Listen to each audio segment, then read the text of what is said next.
Bom, pessoal, vocês viram aí os vídeos, né, do juiz Frank Capra, que tem vários outros vídeos que vocês vão encontrar muito facilmente no YouTube, né?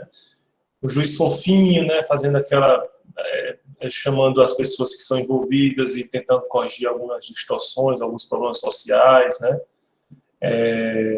Alguns vão poder criticar, dizer, mas ele pode fazer isso em relação ao homicídio? Obviamente que não, né? Ele está fazendo isso porque se trata de multa de trânsito, alguma coisa de menor relevância. Mas veja como ele se apresenta com uma maleabilidade na aplicação da sua jurisdição, né? Muito maior do que a gente imagina os juízes brasileiros, por exemplo, praticando, certo? Então, o juiz não pode simplesmente prescindir aqui, não, vamos deixar esse pagamento aqui da fiança e tal, eu faço do jeito que eu achar mais correto, mais adequado, certo? Então, essa equidade, ela é muito mais tolerada e incentivada até no âmbito do sistema do common law do que aqui, certo? Alguma consideração que vocês... Eu vi que aqui no chat vocês fizeram algumas...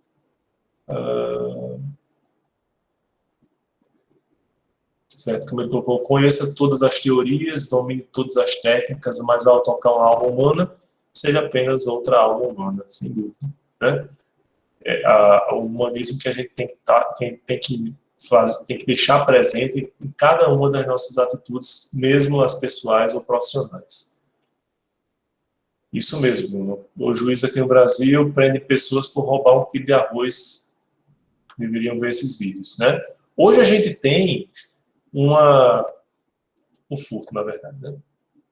Hoje a gente tem um instrumento, que é o acordo de não persecução penal, que é destinado justamente a réus primários com bons antecedentes, que não tenham um hábito de cometerem delitos, e serem beneficiados com um acordo para que não seja movimentada a máquina judicial do sistema penal para a apuração desse fato, e ele responda à sociedade de outra maneira, né? Uma pena alternativa, certo? Então a gente já está incorporando, se bem que a gente já conversou sobre isso, inclusive fez a distinção, isso o acordo de não persecução não passa nem perto, quer dizer, ele tem um sentido aproximado, mas ele está muito longe de ser o plea bargain lá dos Estados Unidos, certo? É preciso que a gente não faça essa confusão também.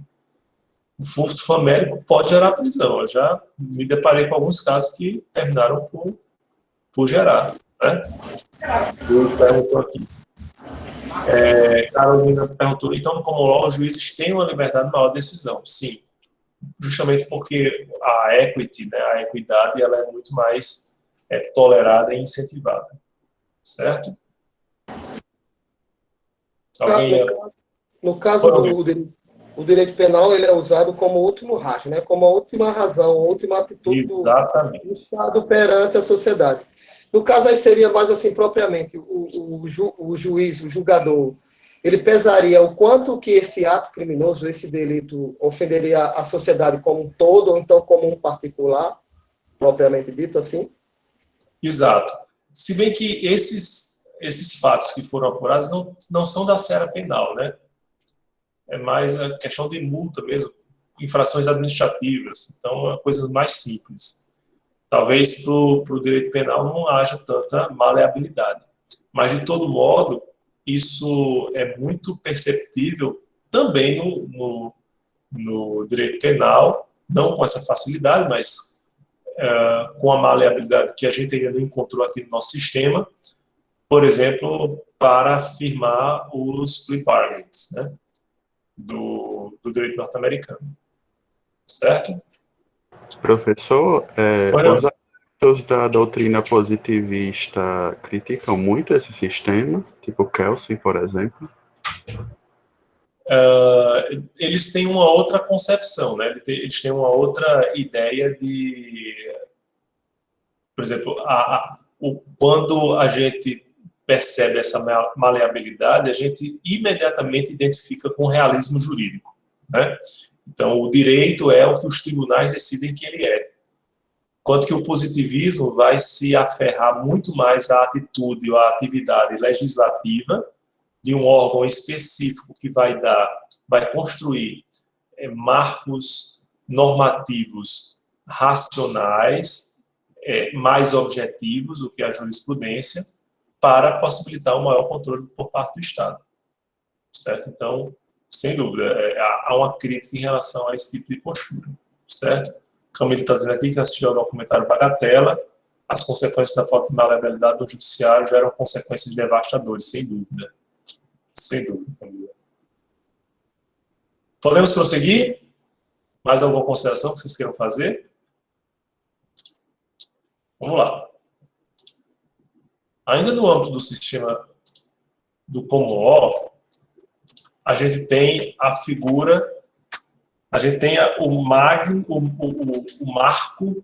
dos mais importantes que a gente vai registrar aí como sendo a Magna Carta, né, de 1215, do rei João Sem Terra. Vocês já devem ter isso em mente, né?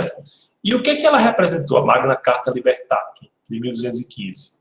Ela apresentou uma forma de os senhores feudais, a nobreza e até o clero colocarem um rei na parede dizendo: olha, você é rei, você é o soberano dessa nação, né? O monarca, a gente deve obediência, mas também os seus atos têm que ter algum limite. Você não pode, ao seu bel prazer, se meter nos nossos negócios, por exemplo. Certo? Então, aproveitaram um rei que, por não ter terra, né, também não tinha tanto poder, e conseguiram esse grande marco, que inclusive serve como, é tido como um marco de origem do constitucionalismo ocidental. Certo? Mas, vejam, não confundam a Magna Carta Libertatum com a Constituição britânica. Na verdade, a Constituição britânica ela é constituída de a Constituição consuetudinária, não formal, né, construída de vários cânones, seja legais, seja costumeiros, seja jurisprudenciais. E para vocês terem uma ideia, a Magna Carta lá do século XIII ainda tem 3 artigos que se encontram em vigor até hoje na Grã-Bretanha. Um outro artigo, o artigo 14, por exemplo, faz menção ao Conselho do Reino, que posteriormente vai se transformar justamente no Parlamento Britânico existente até hoje. Vejam qual a importância dessa carta, né? E aí, quando a gente vai observar o seu contexto, né, a gente pode... Aí tem a Magna Carta na sua expressão original, certo? No inglês também arcaico. E a gente não pode deixar de lembrar dessa lenda de Robin Hood, né? O que isso tem a ver com a Magna Carta? Não sei se vocês já assistiram ao desenho, mas a gente tem um rei que vai sair para lutar nas cruzadas, o rei Ricardo Coração de Leão. E quem é que fica no seu lugar? O seu irmão, né, ambicioso, que é justamente João. Esse João, que é o João Sem Terra, né? Então, qual é a postura de João? É de aumentar os impostos, é de aumentar a opressão, é de se meter de forma mais abusiva nas coisas, ou nos negócios, nos assuntos do cotidiano das pessoas. E contra ele vai se insurgir Robin Hood, porque vê que as pessoas estão sofrendo, né, com esse tipo de opressão. Claro que não é bem a história de João Sem Terra que é narrada, mas há uma inspiração inequívoca, né, nessa narrativa de Walt Disney, Mas veja que está presente a importância desse controle. E observem também que esse controle vai se dar lá no século XIII, algo que só mais recentemente é que se conseguiu, né? Um freio aos atos de ingerência real nos assuntos particulares. E por isso também a gente vê a instituição do parlamento, né, o antigo Conselho do Reino, como uma instituição muito respeitada no âmbito do sistema do Common Law britânico, certo? A Magna Carta, ela se colocava, ela se postava a partir de dois pilares fundamentais. Primeiro, a vontade do rei devia se submeter à lei, e a gente vai ter aí também as origens do constitucionalismo, né, como a gente já colocou. Agora vejam como é que começa a Magna Carta. John, pela graça de Deus, né, a vinculação aí com a religião muito, muito forte, rei da Inglaterra, senhor da Irlanda, duque da Normandia e Aquitânia, conde de Anjou, aos seus arcebispos, bispos, abades, condes, barões, juízes, guardas florestais, sheriffs, prebostes, ministros e a todos os seus bailios e súditos fiéis, saudações. Vejam como ele destina, ele se dirige, né, às pessoas que tinham na Magna Carta a salvação dessa ingerência por parte da monarquia, por parte do rei, certo? Nos seus negócios particulares. E são justamente essas castas, esses setores, né, que vão se beneficiar com esse controle. Um outro instituto importante, ainda no âmbito do Common Law, é o jury, né, ou o júri. O júri, ele vai ser muito importante, pessoal, porque ele vai substituir um sistema de provas com base nos chamados juízos divinos, ou ordálias, né? Como é que se verificava até então? As pessoas acusadas eram submetidas a um julgamento e é como se elas fossem o próprio objeto da prova, elas contivessem a prova. Então, para saber se alguém cometeu um crime, eu vou entrar naquela pessoa, invadir o espaço daquela pessoa, do acusado, ou tentar extrair dele a verdade. A verdade, então, estava com ele. E, estando com ele, qual era a maneira mais adequada, né? Qual era a maneira mais habitual para se arrancar essa verdade? A tortura. Com a tortura, né? Claro que a tortura vai aparecer, tem, claro, todo o seu inconveniente, então vamos buscar uma justificativa mais aprazível, né, dessa tortura, vamos dizer que seja um juízo divino, e aí como é que eu posso proceder em relação àquele acusado? Eu vou submeter você a um juízo, né, que aí Deus vai intervir aqui, e aí ele vai me abalizar para que eu possa decidir bem. Então, por exemplo, se você tiver realmente com a verdade, você realmente foi inocente, eu vou queimar aqui sua mão e você não vai sentir dor, né? E assim acontecia, todo mundo era condenado porque a dor era imensa, né? Talvez aí venha até a expressão, por fulano não coloca a mão no fogo, né? É justamente talvez uma inspiração, né, nesses juízos divinos. As pessoas eram submetidas a torturas terríveis, né?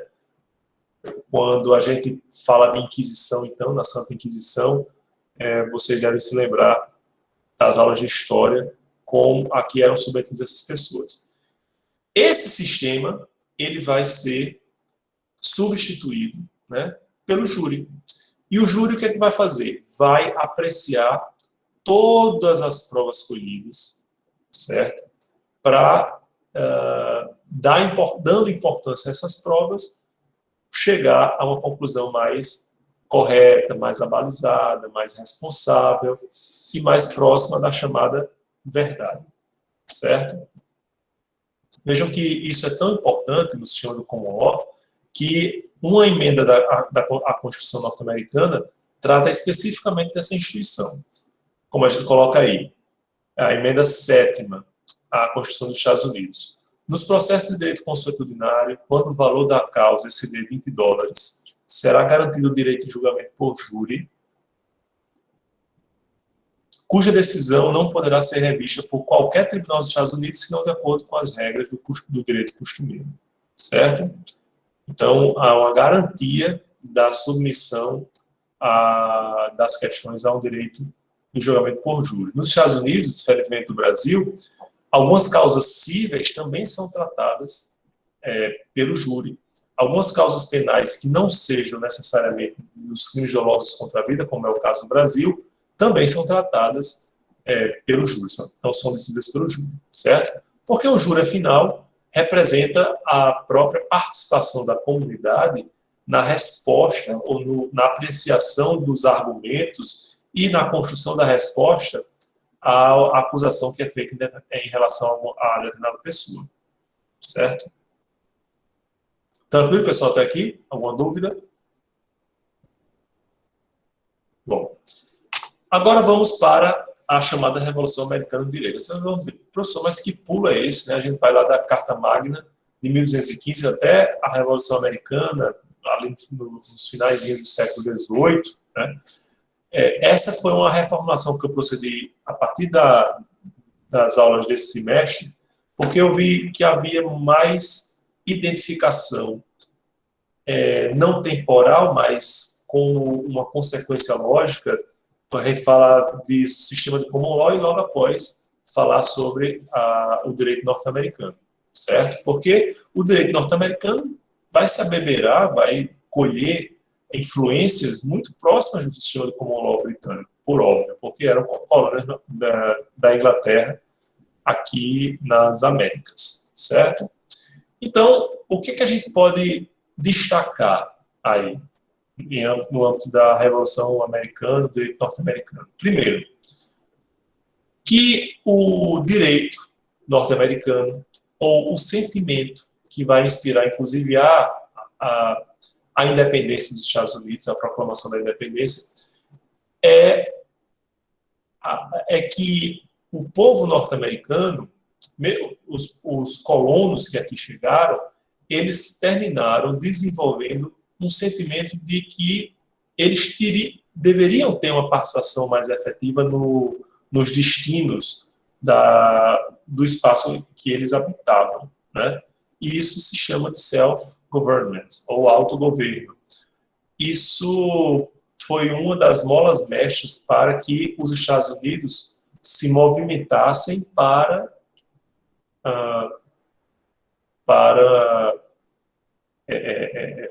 galgarem a independência da monarquia britânica, certo? E vocês podem ver que, mais das vezes, há em filmes, séries, livros, há uma alusão, em julgamentos que vocês possam ver também, há uma alusão à chamada figura dos pais fundadores, né? São aquelas pessoas ilustradas e iluminadas pelo próprio iluminismo, né, que vão dar a orientação teórica, filosófica, idealista, né, para o país que ali começava a se construir, certo? Os Founding Fathers, como se chama nos Estados Unidos.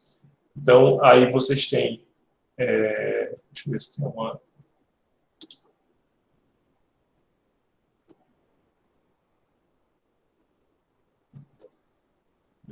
são os comentários, eu vejo já os comentários.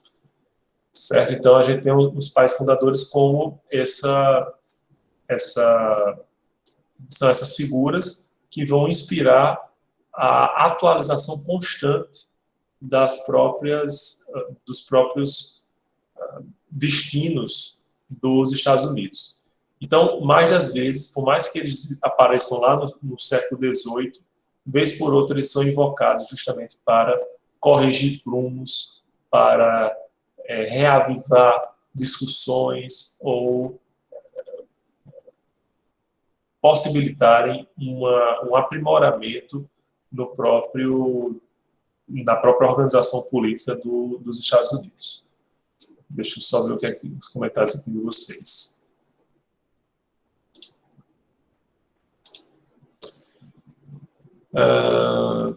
Filme Patriota, exatamente. Com Mel Gibson, né? Acho que é com Mel Gibson, né? Isso, pronto. Mostra muito bem isso, perfeito. Tranquilo até aqui, pessoal? Bom, aí a gente chega à Constituição norte-americana e aí, na verdade, quem vai se incumbir dessa exposição, né, nesses 15 minutinhos finais, é Pedro, né?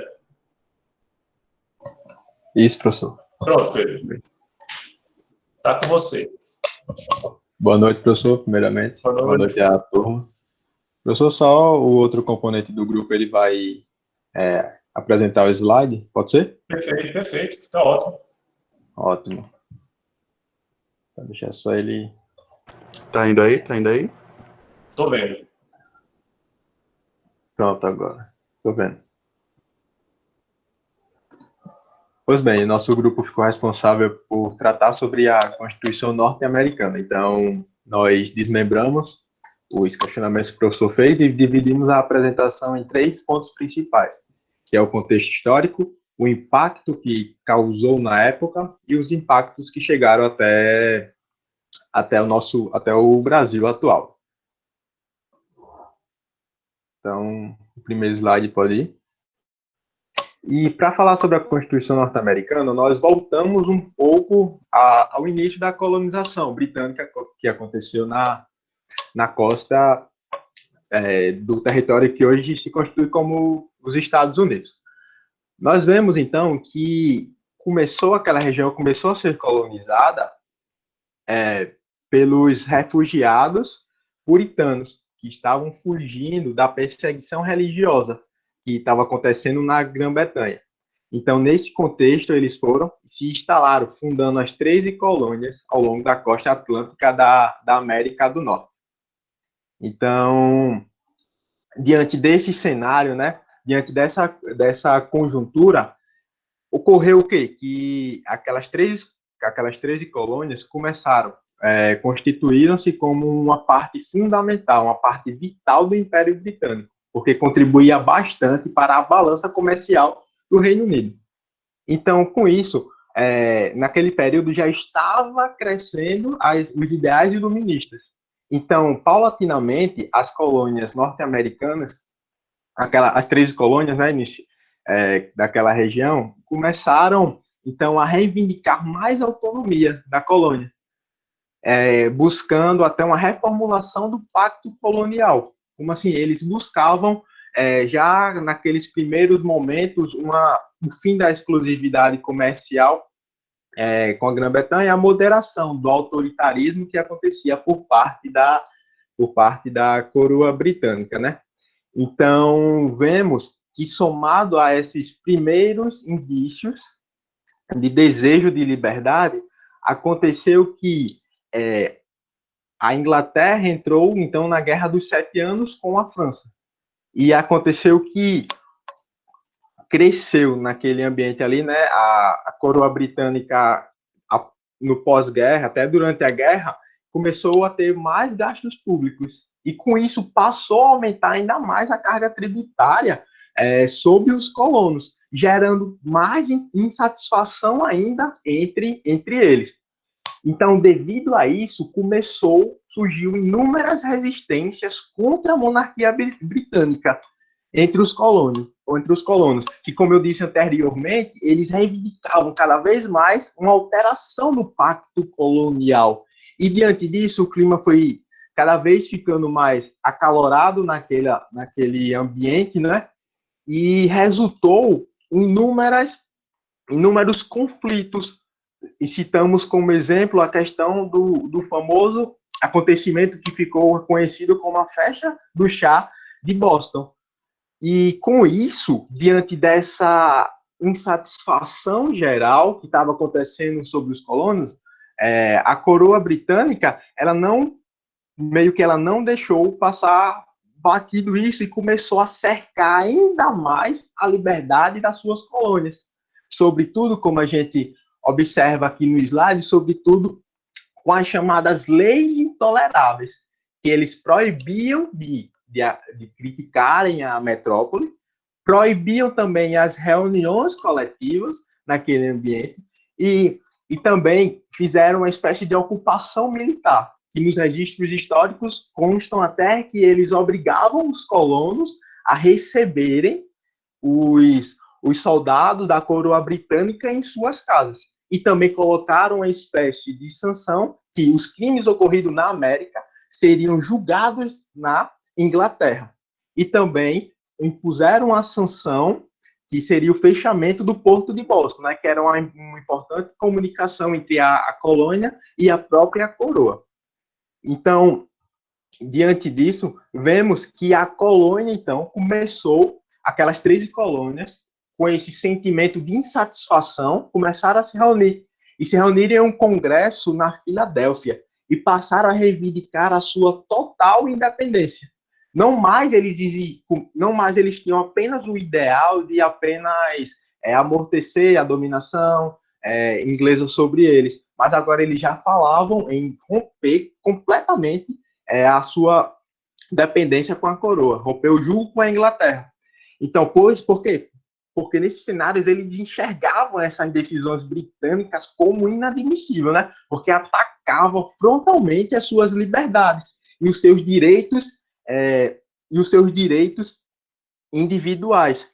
Então, diante disso, no dia 4 de julho, né, de 1776, o Thomas Jefferson, o Adams e o Franklin redigiram uma declaração de independência que oficializava a separação das 13 colônias. Logo, a coroa, a Grã-Bretanha, não aceitou e declarou uma guerra contra os colonos ali, né? E em 1776, né, aconteceu eles formularam esse documento, que seriam os artigos da Constituição, que estabeleciam uma união provisória entre os colonos, que tinham um objetivo de integralizar as colônias. Por quê? Porque eles estavam inseridos ali, agora, num ambiente que guerreava diretamente com a coroa britânica. E meio que eles não tinham, naquele momento, uma capacidade, talvez, de tempo ali, diante dos ocorridos, com uma guerra intensa contra a coroa, de formular um documento mais bem elaborado. E aí, como forma provisória, eles estabeleceram, em 1776, o que ficou conhecido como Artigo da Confederação, que tinha esse objetivo, como eu falei, de integralizar, de integrar as colônias. No entanto, isso ainda carecia de diversas instituições estatais. Não era algo bem claro, não era algo tão bem elaborado, onde ainda havia as declarações, havia somente uma Câmara representada, tendo um representante de cada colônia, e também eles eram bem rústicos ainda, não era bem elaborado, como eu falei, né? Então, e também eram limitados em suas competências, porque tinha a competência apenas de determinar as relações exteriores, de emitir a moeda e de nomear generais, além do poder de vedar a criação de novos impostos. Então, era bem robusto ainda, não era algo bem elaborado, provisório apenas para integralizar, para deixar as colônias mais coesas e mais unidas frente ao embate que estavam travando contra a própria Inglaterra. Então, passou-se a guerra, e quando passou a guerra, né, com a vitória da colônia, foi preciso fundamentar e promulgar um novo documento para consolidar a união entre essas 13 colônias. E foi em 1787 que houve a promulgação da Constituição dos Estados Unidos. E ainda nessa perspectiva do contexto histórico, destacamos, saindo um pouco do contexto histórico propriamente de dentro da colônia, vamos olhar de forma macro como estava o contexto histórico ao redor do mundo. É visto que tanto a Revolução como a Constituição se consumou no final do século XVII, onde que era conhecido como o século das luzes. Logo, foi bastante influenciado pelo Iluminismo, que foi um movimento de matriz, como já conhecemos, um movimento de matriz burguesa e justnaturalista, que defendia a extinção, que defendia a existência de direitos naturais inerentes à condição humana. E eram altamente contrários à questão do absolutismo, e tinham como principais expoentes, principalmente filósofos como Montesquieu, o próprio Locke, né?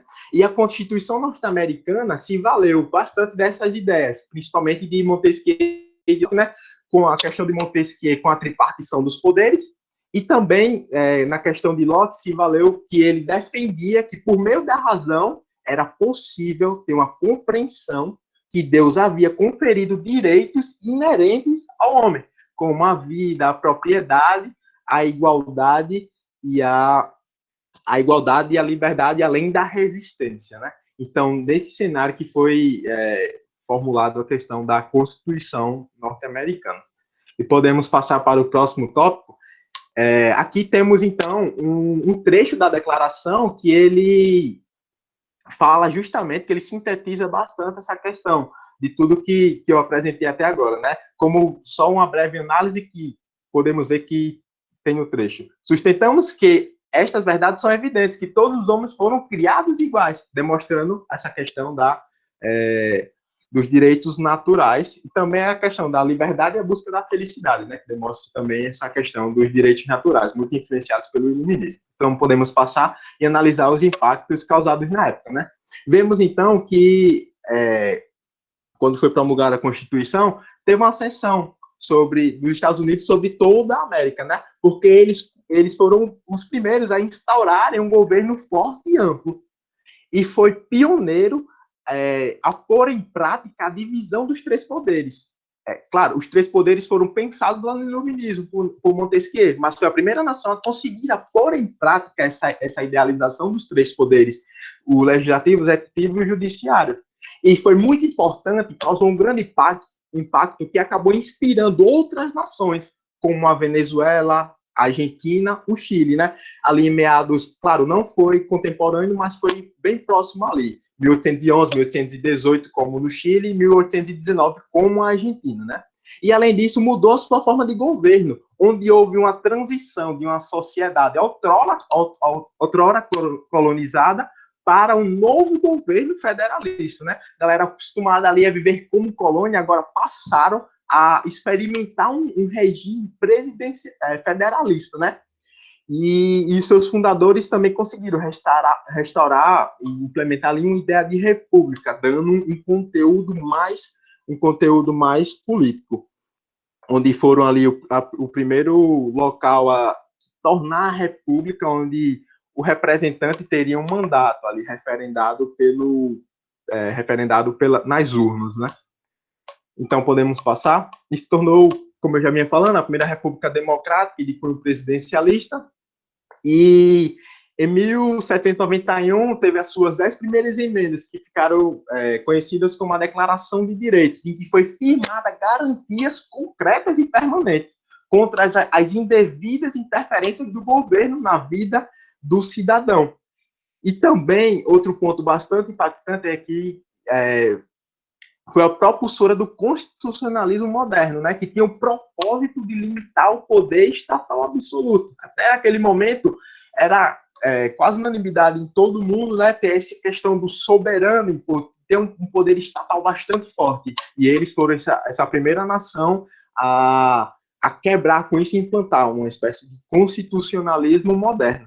E, além disso, saindo agora um pouco do impacto causado apenas no território americano, vemos que influenciou outros movimentos, não só para servir de inspiração para a criação de novos textos constitucionais, mas também para movimentos como a própria Inconfidência Mineira no nosso país, que ele se viu, não gerou a princípio aqui no país uma constituição com a Inconfidência Mineira, mas trouxe aos inconfidentes um espírito, um desejo de luta, um desejo que era possível sair da dominação e do absolutismo da época.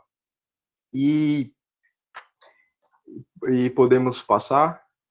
E, por fim, a influência no nosso ordenamento jurídico brasileiro atual, né? Foi influenciado, inicialmente, a primeira influência disso na própria Constituição da Republicana Brasileira, em 1891, que ali ficou instituído o federalismo, né? Tanto que é tão inspiração que ficou conhecido como Estados Unidos do Brasil. E também instituiu essa questão, esse modelo que conhecemos hoje no nosso país, o presidencialismo. Também essa questão da divisão dos três poderes, que por mais que tenha sido uma ideia iluminista, foi posta em prática lá na Constituição americana. Então, serviu de inspiração direta para pôr em prática também no nosso país. E também alguns princípios que perduraram e circundaram as demais constituições brasileiras, né, que é a questão da democracia, certo? A liberdade, a igualdade e a soberania popular, né? Mas essa democracia com ressalva, né? Que apesar de haver ainda nos Estados Unidos essa questão da escravidão, como vimos até na própria aula. Então, podemos avançar para o nosso último slide. E também, analisando, comparando a letra da lei entre as duas constituições, também é possível verificar compatibilidades como a possibilidade de impeachment, o controle de constitucionalidade nos modos do judicial americano, a liberdade de culto, né, de um Estado laico. O Brasil, em tempo imperial, tempo da coroa, era um Estado confessional e passou depois a esse Estado laico também, uma influência direta da Constituição americana. Além da liberdade de expressão, da ação popular, do devido processo legal, além do princípio non bis in idem, e o réu acusado não ter duplicidade da sua pena, além da vedação de penas cruéis. E só para finalizar, o último ponto, também foi visto uma grande influência no nosso ordenamento jurídico, a questão do sistema de freios e contrapesos, né, que regulava as três funções essenciais da nação. Então, diante disso, é a nossa exposição acerca da Constituição dos Estados Unidos. Então, é isso, professor. Obrigado pela oportunidade. Muito bem, excelente, Pedro. Muito bem. Você saiu bem. Parabéns, Pedro. Parabéns. Obrigado, professor. Excelente. Deixa eu só perguntar a vocês, e aí pode ser tanto o Pedro como os demais técnicos do grupo. Vocês buscaram a indagação, a resposta à indagação do porquê houve essas emendas no momento logo posterior à promulgação do texto constitucional inicial, o chamado Bill of Rights. Isso é justamente uma consequência dos abusos que a Grã-Bretanha vinha cometendo contra o povo americano, né? Por exemplo, muito claramente aqui na emenda de número 2, ela traz que é necessária para que haja uma milícia bem organizada o direito do povo de usar armas, justamente porque as recém-independentes colônias estariam no estado de guerra, né? Eu vejo mais como isso, entendeu? Uma forma Mas por que não constava, a pergunta é, por que não constava logo no texto original e teve que ser colocado por emenda? Vocês buscaram algum comentário nesse sentido?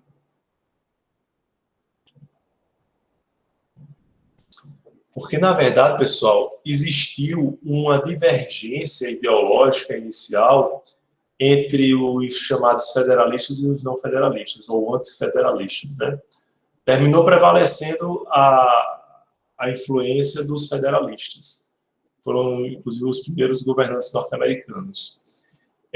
Mas essa divergência dizia respeito à força da União, a força dessa, inicialmente pensada como confederação e depois da federação, né?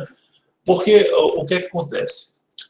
Quando aquelas 13 colônias se reuniram para organizar essa confederação, né, o que é que se imaginava? Olha, nós somos muito diferentes. A gente tem algumas características e tal comuns, mas o resto é tudo diferente. Então, vamos fazer o seguinte, cada estado, já que a gente está fazendo uma confederação, cada estado vai disciplinar o que ela entende como direitos e garantias fundamentais. Ou seja, isso seria variável de estado para estado, certo? Porque, enfim, não ia haver essa uniformidade. Passados alguns poucos anos da promulgação dessa Constituição, chegou-se à conclusão de que, de fato, era importante estar no texto constitucional essa proteção, certo? Então, em princípio, a Constituição norte-americana, que, inclusive, pessoal, é importante que se frise, é tida como a primeira Constituição formal do mundo ocidental. Né? Então, e foi onde primeiro se adotou, né, o sistema de governo presidencialista, certo? Então, isso realmente merece destaque. Então, eles chegaram à conclusão de que não poderiam deixar de colocar as garantias do texto constitucional, e o fizeram por emenda. E aí vocês vão perceber que as 10 emendas iniciais versam basicamente do que hoje a gente tem, por exemplo, no artigo 5º da nossa Constituição, né, os direitos e garantias fundamentais, por isso é chamado Bill of Rights, certo? Tranquilo até aqui? Só para concluir, que já foi muito bem apresentado por Pedro, algumas outras observações ainda sobre a Constituição, como vocês vão ver aí. A Constituição de 1787 dos Estados Unidos instituiu o Estado federado, regime representativo, forma de governo republicana e sistema de governo presidencialista, certo? De forma pioneira. E eu disse a vocês que os santos federalistas terminaram perdendo esse embate ideológico inicial e, posteriormente, eles vão se transformar, sabem que partido dos Estados Unidos? Os republicanos, né? Então, para se opor aos federalistas que têm muito mais identificação com o modelo que nasceu logo lá no final do século XVIII. Outra questão importante é que a Constituição ela tem se mantido íntegra e aplicável, apesar de ser um texto muito curto e enxuto, justamente através das emendas. São as emendas constitucionais que vêm dando a própria Constituição, né, a sua vitalidade. Porque se vocês pararem para pensar, pessoal, a gente está falando de uma Constituição do final do século XVIII aplicada num país com a complexidade que são os Estados Unidos. Né? Então, se não fosse por elas, ou o que é decorrente disso, o próprio sistema anglo-saxão de revisão jurisprudencial periódica, né, de que a força dos precedentes é importante, vincula, mas há também brecha, há também espaço para proceder a inovações. Né? Então, foi assim que o texto constitucional conseguiu se consagrar. Outra questão importante que vocês veem muito em filme, né? Que é a pessoa quando vai ser presa, diz, você tem direito a permanecer calado, qualquer coisa que você disser pode ser usado contra sua defesa, no tribunal, etc, etc. A quinta emenda, pessoal, diz respeito ao due process of law, que é o devido processo legal. O devido processo legal no sentido de que, para que eu tenha minha liberdade restringida ou definitivamente perdida, né, é preciso que eu tenha eu seja ouvido, eu tenha uma participação ativa naquele processo que apura esse ilícito, certo? Então, o due process of law, até hoje, nós temos muito forte nas constituições de todo mundo ocidental. Como é? Certo, pessoal? Alguma dúvida? Por fim, pessoal, só para a gente realmente concluir, eu quero destacar aqui para vocês o caso Marbury versus Madison. Né? Só uma dúvida. Uma vez eu tendo uma aula de história, não sei se isso procede, um professor falou que, diferentemente da nossa Constituição, que teve várias reformas, se pode ser assim dizer, a Constituição dos Estados Unidos, ela, durante todo esse percurso, até o século XX, ela teve poucas emendas, poucas modificações. É verdade. Isso procede? É verdade. Se a gente observar, a nossa Constituição já tem, acho que umas 110 emendas, a dos Estados Unidos só tem 27, como o Bruno está colocando aí. 27 em quantos anos? Né? Ela estava demorando aqui. Isso em quantos anos? Né? Então, em mais de, vamos lá, vamos botar aí 1687, vamos botar 1800, 1900, 2000, mais de 300 anos. Né? Então, veja que é uma Constituição enxuta e o uso que dela se faz é muito mais pelas interpretações jurisprudenciais do que propriamente a partir do seu texto. Certo? Tranquilo? E aí eu quero realçar para vocês, pessoal, essa decisão chamada de Marbury versus Madison, e que vocês já podem até ter ouvido falar, porque ela demarca, apesar de ter algumas ocorrências de controle de constitucionalidade no próprio sistema inglês, o caso Marbury versus Madison vai também servir como marco para a possibilidade de controle de constitucionalidade de leis, ou seja, de atos que são construídos por um parlamento eleito por parte do Poder Judiciário, que é constituído via de regra por pessoas não eleitas, certo? Então, vejam como o passo foi grande. E tem vários motivos para isso. Por que houve uma ressonância maior nos Estados Unidos, né? Porque lá nos Estados Unidos, como se tratava de um país novo, então não havia aquele ranço em relação aos magistrados, por exemplo, que existia na própria França, certo? Os magistrados franceses, eles eram vinculados ao sistema de proteção ou de privilégios que era denunciado, que era combatido por parte da burguesia, certo? Então, nos Estados Unidos, não.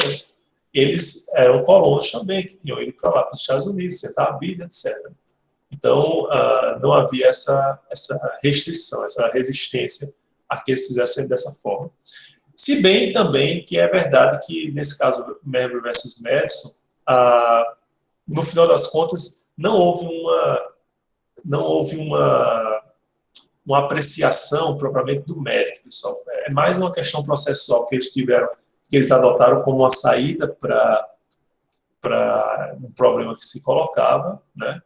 E aí chegaram a esse marco do constitucionalismo contemporâneo, certo? Alguma dúvida mais?